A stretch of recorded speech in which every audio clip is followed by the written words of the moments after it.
Olá, gente, tudo bem? Espero que estejam todos bem em casa e preparados para assistir nossa aula. O ano passado a gente não se encontrou porque vocês eram do terceiro ano, esse ano vocês já são do quarto, então a gente vai ficar juntos aí por um período, ok? Então, o primeiro ponto é, estão se cuidando? Os pais de vocês, os avós de vocês, os parentes que estão em casa, estão se cuidando? Pois é, Covid ainda está por aí, cada vez mais se alastrando, tá?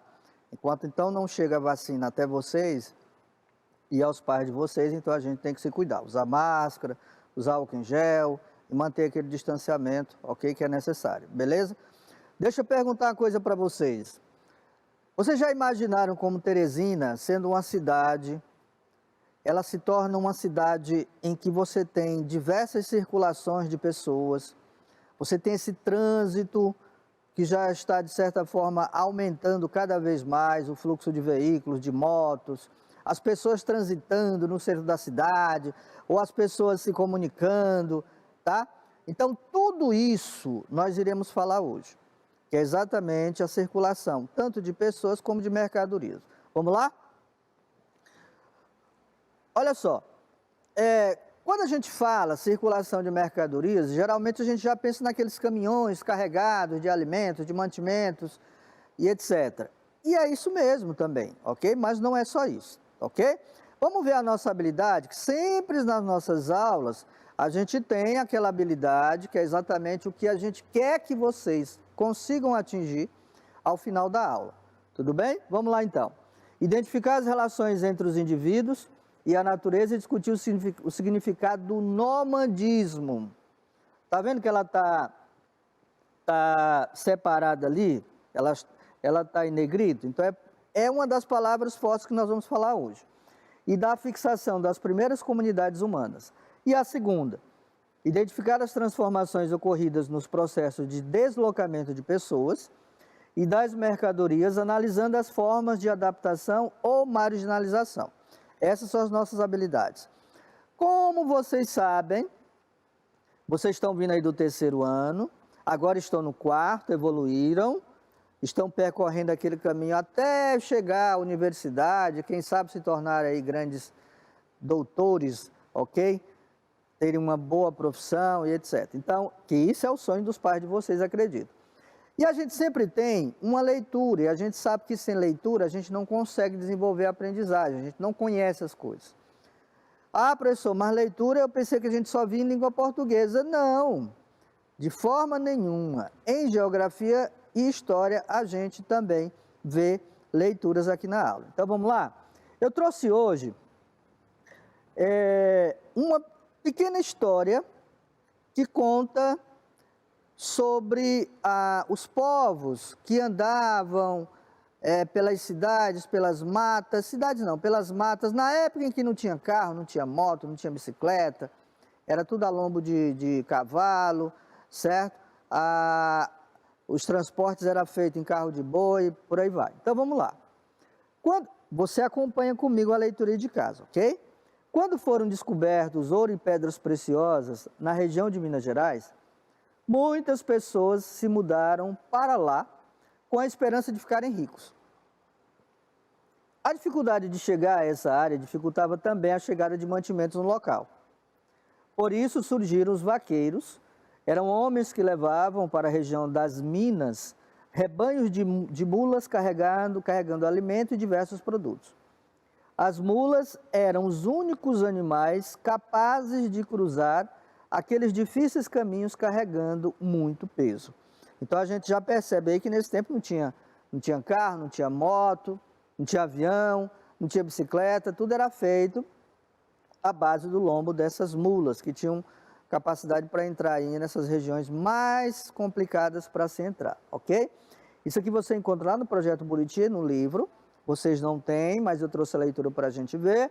E primeiro ponto que a gente tem que frisar aqui, o local é Minas Gerais, tá? Segundo, naquela época, o transporte de mercadorias era feito por mulas, tudo bem? Hoje não, hoje a gente tem carros, tem caminhões, tem aviões, tem navios para poder transportar. Vamos lá então, Vamos pegar algumas coisinhas do texto para ver se a gente consegue, de certa forma, como eu digo, amarrar aquilo que está no texto, a gente compreender. Então vamos lá. Escreva o nome dado aos viajantes que traziam mercadorias para abastecer os moradores, os mineradores na região de Minas Gerais. E aí? Dá para chutar aí, dizer quem eram essas pessoas, esses viajantes? Se você disse vaqueiros, está correto, era exatamente vaqueiros, ok? Aquele pessoal que comandava aquelas grandes boiadas, levando de um local para outro, geralmente de distâncias longas. A2. Qual foi o motivo que as pessoas tiveram para mudar para a região de Minas Gerais? O que fez elas mudarem para a região de Minas Gerais? Se você colocou a descoberta de ouro e pedras preciosas, também está correto, ok? Está vendo como a gente consegue se apropriar do texto? E A3. Como eram transportados os alimentos e os diversos produtos que chegavam à região de Minas Gerais? Será que era de avião? Será que era de carro, de caminhão? Claro que não, né, gente? Nessa época não tinha isso, como eu já falei.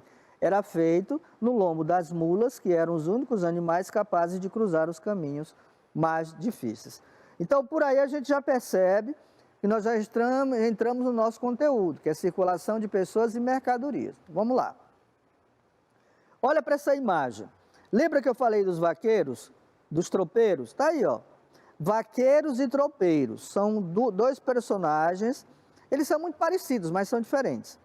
Parecidos por quê? Porque todos eles conduzem animais. Os tropeiros geralmente levam, naquela época, levavam burros, jumentos de um lugar para outro, porque esses burros e jumentos eram preciosos, porque eram exatamente eles que faziam esse transporte de produtos, ok? E os vaqueiros são aqueles que conduziam o gado de uma região para outra. Então, vamos ver então, ver se vocês conseguiram realmente se apropriar da coisa, do texto, do conteúdo do texto. Então vamos lá. Marque um X nas opções corretas. A primeira, sobre os viajantes, é possível afirmar que foram responsáveis pelo surgimento de vilas e arraiais nas regiões das Minas, no caso Minas Gerais, não enfrentaram nenhuma dificuldade durante as viagens. A outra, utilizavam mulas como transporte. E a última, eram responsáveis pelo abastecimento das regiões das Minas. Então aí, quais seriam as respostas corretas? Vamos ver lá? Se você, por acaso, colocou, foram responsáveis pelo surgimento de vilas e arraiais, está correto. Outra, utilizavam mulas como transporte. E a outra, eram responsáveis pelo abastecimento das regiões das Minas. Essa última aqui, ó. Essa aqui, ó, não enfrentaram nenhuma dificuldade durante as viagens, não é verdade, gente. Naquela época, as matas eram bem densas, tá? Bastante complicadas para entrar. E olha agora, a figurinha da Turma da Mônica. Eu sei que vocês gostam, tá? Da Turma do Cebolinha, mas aqui eu trago do Chico Bento. Gente, eu adoro o Chico Bento, certo? A forma como ele cuida da natureza, ele se envolve lá naquele meio rural dele, é muito bacana. Então vamos lá. Ele diz assim, ó, olha o local onde eles estão. Aqui é um rio ou um riacho que basicamente não tem mais águas e do lado, ó, você não vê mais nenhuma árvore, todas cortadas. Aí ele diz, ó, cadê as árvores? Não vi nenhuma no caminho. Olha como o rio está rasinho. Dá até para atravessar ele sem molhar, tá? Claro que eu li do jeito que está aí. Uma das consequências da circulação de pessoas e sua permanência num determinado local é a transformação do ambiente natural. Ora, gente, pode perguntar para os pais de vocês ou para os avós de vocês. Se você perguntar para o seu avô ou para a sua avó, ele vai dizer que em determinada região do bairro, ali podia ter uma árvore, ali tinha diversas árvores que foram cortadas para dar lugar a uma casa, um comércio, uma mercearia. Então isso significa o quê? Que você está alterando esse meio, esse ambiente natural. Isso é bom? Não, não é tanto. Ah, professor, mas as pessoas precisam morar no local. Precisam. Mas a gente precisa aliar as construções, o desenvolvimento da cidade com aquilo que a gente chama de sustentabilidade. Dá para viver junto com a natureza? Dá. O problema é que quando a gente chega, a gente já quer cortar, destruir tudo. Isso aí não é bom. Bom, o que podemos observar nas duas imagens? Aqui você tem duas imagens. Também do Chico Bento, que o colega dele chega para ele e diz assim: oba, oba, plantando uma árvore nova, Chico. Aí ele diz: essa aí é de quê? De goiaba, de jaca ou de manga? Aí o Chico Bento diz assim: não, de esperança. A outra, aqui é a morte, do lado dele o fantasminha, e o lá, o homem cortando a árvore com o machado. É, dona Morte, parece que aquele machado ali é mais perigoso que a sua foice. Gente, se a gente for comparar as duas, né, as duas tirinhas que nós temos aí, as duas falam basicamente do mesmo assunto, que é desmatamento florestal, que é um dos temas que a gente está comentando muito hoje no Brasil e no mundo inteiro. Hoje, a gente já sabe que a economia de qualquer país, ela só sobrevive se houver desenvolvimento sustentável. Ah, professor, essa palavra é muito complicada, é muito grande. Não, é só a questão de você tentar aliar o desenvolvimento de uma cidade, o crescimento de uma cidade, com os benefícios do meio ambiente. Então, nada de poluir rios, nada de cortar árvores, e se cortar tem que plantar novamente, ok? Nada de poluir os rios, nada de poluir os riachos, etc. Bom, como a circulação das pessoas altera o meio onde vivemos? Isso é uma pergunta. Olha para essa imagem. Será que vocês poderiam me dizer aonde é isso aí? Será que é São Paulo, Rio de Janeiro? Será que é Minas Gerais? Não, gente, isso aqui é Teresina. Só que é Teresina antes e Teresina depois. Então aqui nós temos Teresina lá pela volta da época de 60, ok? E ali Teresina atual. Olha só, é o mesmo local. Mudou alguma coisa? Aqui é o Colégio das Irmãs, ó, tá?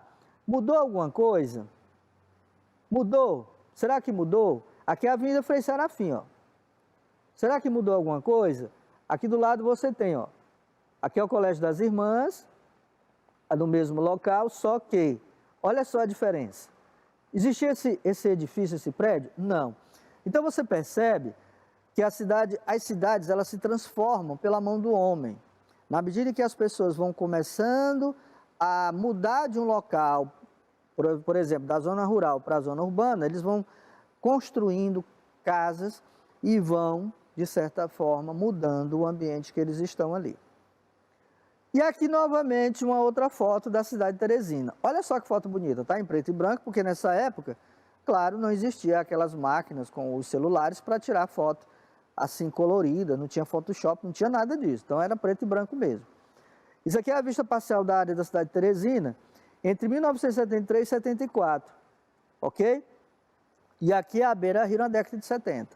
Olha só como mudou, tá? Olha só a diferença. É muita diferença, gente. A gente já percebe pelo ambiente, ó. Se você olhar agora a Beira-Rio, tanto ali do Rio Puti, você vai ver que você encontra diversos prédios, ok, construídos ali. Olha só como não tinha na época, tá? Eram poucos que tinham. Então isso você vê que essa paisagem ela foi transformada, ela foi modificada pela circulação das pessoas, pelas pessoas quando chegam à cidade. Aqui novamente, olha, lavadeiras embaixo da Ponte Nova do Rio Puti, à beira do Rio Parnaíba. É interessante a gente pensar isso, é o seguinte, ó. Chega aqui para cá, preste atenção no que eu vou dizer. Se você pensar, antigamente, na década de 50, 60, até início de 70, as pessoas, sobretudo as pessoas mais pobres, não tinham máquina de lavar, gente. Não existia ainda. Então as pessoas, sobretudo as pessoas mais pobres, iam para os rios para poder lavar suas roupas. E essas lavadeiras, elas ganhavam seu sustento exatamente lavando essas roupas aqui no Rio Parnaíba, como também no Rio Puti. Ok? Ainda aqui em Teresina, nós ainda temos lavanderias cujas pessoas ainda lavam roupas para fora, como a gente chama. Ou seja, outras pessoas contratam essas lavadeiras para lavar sua roupa, porque tem muita gente que diz que até não acredita em máquina de lavar. Minha mulher é uma dessas, tá? Então prefere lavar a mão, não sei por quê. Mas isso é o tipo de coisa que a gente vai começando a refletir, vai começando a pensar como as coisas mudam. O ambiente se transforma. Então, se você for ver hoje, no Rio Parnaíba você não encontra mais essas lavadeiras, ok? Bom, eu trouxe um outro texto, que agora é um poema, para a gente poder refletir, tá, dentro do nosso tema que a gente está falando, que é a circulação de pessoas e mercadorias. É um poema chamado Andanças, de Cristiano de Oliveira Moura, é muito bom, muito bonito. Recomendo, quem quiser depois pode ir lá no YouTube, que esse poema ele tem declamado, ou seja, a própria autora declamando essa poesia, então é muito bonito. Diz assim, ó: sem ter mais como colher, caçar, pescar e sobreviver, meu povo não vai mais poder neste local permanecer. Ah, já entendi, está falando sobre a seca. Será? Nos resta agora aqui juntar o povo e partir, andar, saindo a procurar. Aí você já tem a ideia de que eles estão saindo de um local para tentar a vida em outro local, em busca de melhores condições de vida. Novo local encontrar, para novamente se ter, como colher, caçar, plantar, podendo de novo sobreviver. O ano passado a gente falou muito sobre isso e vamos continuar falando sobre as chamadas migrações. Mas aqui eu quero atentar para aquilo que tem lá, que é a explicação do texto. Olha só, o poema citado retrata a realidade do povo nômade. Professor, JJ lá vem com as coisas dele, negócio de nomes complicados. Não, gente, não é complicado. A gente vai já saber sobre isso, o que é nômade, tá? Não, mas já está ali, ó. Nômade é um indivíduo que está sempre se mudando de um local para outro. Vocês não são assim, vocês não estão se mudando de um local para outro. Ah, professor, mas eu sempre vou na casa da minha avó, do meu avô, que mora lá no interior. Mas isso não significa dizer que você está mudando permanentemente de um local para outro. Você está visitando. Há muito tempo atrás, antes do desenvolvimento da agricultura e das cidades, vários povos eram nômades. E eles também eram chamados de caçadores-coletores. A gente vai ainda ver sobre isso, ok? Bom, nomadismo. Aí está a explicação que eu falei. O nome complicado agora vai ter esse significado. É a forma de vida dos povos nômades, isto é, povos que não têm habitação fixa. Eles sempre estão mudando de um local para outro. Isso ainda existe? Existe. Mas no passado, muito remoto, muitos povos antigos eram, sobretudo, pessoas nômades, tribos nômades que mudavam de um local para outro em busca de sobrevivência. E geralmente se acomodavam à beira de algum rio, porque vocês sabem que água é vida. Eles não permanecem em um único local. Os nômades são do tipo caçador-coletores, ou seja, vivem da caça, pesca e da coleta de alimentos. Quando há necessidade, deslocam-se para procurar melhores condições de vida. O nomadismo era o estilo de vida dos primeiros homens sobre a terra. Então pronto, você já tem um ponto-chave aí, tá? Esta forma de vida foi abandonada por volta de 10 mil anos atrás, então muito tempo, vocês não eram nem nascidos ainda, e nem eu, quando o ser humano aprendeu a plantar. Aí veio a agricultura, e com a agricultura veio o que a gente chama de fixação do homem na terra, que deu origem a uma espécie de problema que a gente tem hoje chamado sedentarismo. Já ouviram falar de uma pessoa sedentária? Aquela pessoa que não se move, não se mexe, é todo tempo ali, tá? Não, não é seu pai não, tá? Não é não, não tem nada a ver com ele não. São pessoas mesmo que estão ali, sedentário. Significa pessoas que de certa forma estão ali fixas num determinado local, ok? Vamos lá. O que é caçador-coletor? Olha lá a imagem. Ali são imagens, é um desenho de tribos antigas, dos chamados caçadores-coletores. Caçador-coletor, caçador-recoletor é um humano, uma pessoa, que vive em uma sociedade na qual toda ou a maior parte do sustento é obtido pela caça de animais. Animais selvagens e coleta de plantas silvestres. Então eles fixavam no local, ali, e aí começavam a coletar aquilo que era necessário para a sua sobrevivência. Claro, perto sempre da água. Quando esses materiais que eram usados, esses alimentos que eram usados, praticamente se extinguiam, eles mudavam de um local para outro. E isso é o que a gente chama de nomadismo. Olha essa outra imagem também, ó. Tá? Olha essa imagem, é bonita, né, gente? Essa imagem. muito bonita. É uma pintura, mas é muito bonita e retrata exatamente a ideia dos caçadores na época antiga, que a gente já falou, é mais de 10 mil anos atrás. As descobertas arqueológicas sustentam a hipótese de que, há 20 mil anos, todos os seres humanos eram caçadores-coletores. Então, nós já temos aí uma hipótese, certo? Que pode ser mudada posteriormente, mas por enquanto é que a gente tem. Ou seja, há 20 mil anos, todas as pessoas que viviam no mundo eram consideradas caçadores-coletores. Outra imagem. Isso aqui é uma imagem que está no museu, tá? Mas também você vai encontrar num site chamado Império Retrô, muito bom. Esse estilo de vida estava diretamente relacionado com condições climáticas e ritmo. Nós estamos falando de nomadismo. Muitos acreditam que por esses povos não terem deixado artefatos, não tinham cultura, contudo possuíam inteligência e raciocínio lógico para conseguir sobreviver, organizar o grupo e fazer as mudanças. Ah, professor, esse pessoal aí, eles eram muito burros. Não, gente, pelo amor de Deus, a palavra a gente não usa. Nós estamos falando de seres humanos que viveram há mais de 20 mil anos atrás, tá? Bom, outra imagem. Você tem uma imagem aqui que é relacionada ao povo do Oriente. Aqui você tem plantações de arroz, e aí, ó, há 10 mil anos, a agricultura se espalhou pelo mundo e trouxe outras necessidades. Assim, era preciso dominar rios para conseguir ter um bom plantio. Aqui a gente já entra naquela perspectiva de que o ser humano já se fixou e agora sobrevive da agricultura, do plantio de alimentos. E a outra, depois surgiram as construções de obras públicas e com isso uma revolução urbana. Mesmo com a diminuição do número de nômades, ainda existem grupos sociais que vivem dessa forma pelo mundo. Aqui nós temos duas imagens.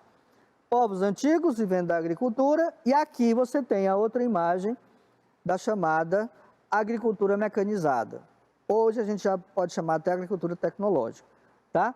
À base de tratores, você não usa mais a mão humana, a não ser o pessoal que vive da roça no interior, ainda usa a mão para plantar, né, o braço. Mas os grandes agricultores, como aqui no Piauí, no sul do Piauí, a gente tem os grandes plantadores de soja, e eles usam maquinário agrícola, grandes tratores, grandes colheitadoras, tá? Para poder desenvolver esses produtos, ok? Gente, nós estamos chegando ao final da aula, mas eu queria fazer duas perguntinhas para vocês. A primeira é o seguinte: é complicado entender história? Não é, tá? Não é, ok? Basta você ler. É necessário. A história exige que você leia para você poder entender, tá? Então, como essas aulas são vinculadas num horário e depois reprogramadas para outro, então você tem duas oportunidades para você poder colocar os conhecimentos de história em dia e aí começar a discutir com seu pai, com seu avô, como eram os tempos antigos, tá bom? O nosso desafio de hoje. Bom, aí você pode estar perguntando, desafio? Isso é um desafio, porque eu quero desafiar vocês a fazerem isso. Não é nem tarefa para casa, não, é desafio mesmo. É aquela história lá do filme, né? Missão dada é missão cumprida. Então aqui eu quero ver, desafio que vocês irão fazer. Está lá no livro de vocês, está no livro de vocês, no livro de história. Então, peguem o livro de história aí. Localiza o livro de história rapidinho, tá? 30 segundos. Sei que vocês têm o cantinho de vocês aí, então localiza o livro de história. Localiza a página 130 e 131 do livro. Localizou? Calma, estou esperando. Localizou? Beleza, então vamos lá. O que você vai fazer? Localizou a página 130 e 131, você vai responder as questões 1, 2 e 3, que está lá na 130. Professor, eu vou responder as questões da 131? Não. Você vai responder as questões da 130. Só que para você poder responder as questões da 130, você tem que ler o texto que está na 130 e na 131. Porque o texto que está na 131 é a continuidade do que está no 130. Complicou? Não, de forma nenhuma. Você está com o livro aí em mãos, então já está acompanhando, já está sabendo que uma página muda para outra. Depois, você vai lá e responde as questões 1, 2 e 3 que está no seu livro. Ah, professor, e depois o que eu faço? Anota no seu caderno, bonitinho, ok? As respostas. E de repente, se você quiser, você pode mandar lá para o seu professor de história, para encher o saco dele. Não, para ele poder fazer as devidas correções e dar o visto para vocês, ok? Os meus alunos já sabem disso também. A gente já faz as aulas assim, então eles já sabem que tem que enviar para mim. Tá bom? Beleza? Não tem problema. Vai, vocês já estão com o livro aí, já localizou, não vai pesquisar, não vai fazer nada. Vai apenas fazer esse desafio, cumprir esse desafio agora. Responder a páginas, as questões 1, 2 e 3, a página 130. Se tiver alguma dúvida, você recorre lá ao seu professor, à sua professora, tá? Manda lá uma mensagem para ele, pelo MOB, preferencialmente pelo MOB, para ele poder lhe auxiliar. Mas, gente, não vai precisar disso, porque o livro em si e o texto que vocês vão ler, ele é muito simples, tá? Não vai ter problema não, ok? Bom, a dica de sempre, perdeu alguma aula, tá? Essa dica eu sempre dava no ano passado. Pede o link lá ao seu professor para você assistir a aula lá no YouTube e não perder a aula do professor JJ, tá bom? Sobretudo a aula de História e Geografia. Então, perdeu alguma aula, pede o link, ele repassa para você, você assiste a hora que você quiser, assiste no seu celular, a hora que você quiser, no momento que você quiser. Não pode deixar de assistir uma aula para outra, porque as aulas têm uma continuidade. Tudo bem? Dúvidas? Claro que não, né? Mas pode perguntar ao seu professor. Gente, é isso, a gente encerra aqui. Aquele lembrete de sempre. Cuidado, nós ainda estamos numa pandemia. Professor, quando é que as aulas vão voltar? Ninguém sabe. Essa é a pergunta que martela a cabeça de vocês. Ninguém sabe ainda, tá bom? A gente está na perspectiva aí, então vamos ver como é que os acontecimentos, como é que a pandemia se comporta e a vacinação. Vai chegar a vocês qualquer hora, tá bom? Tchau e a gente se vê na próxima aula.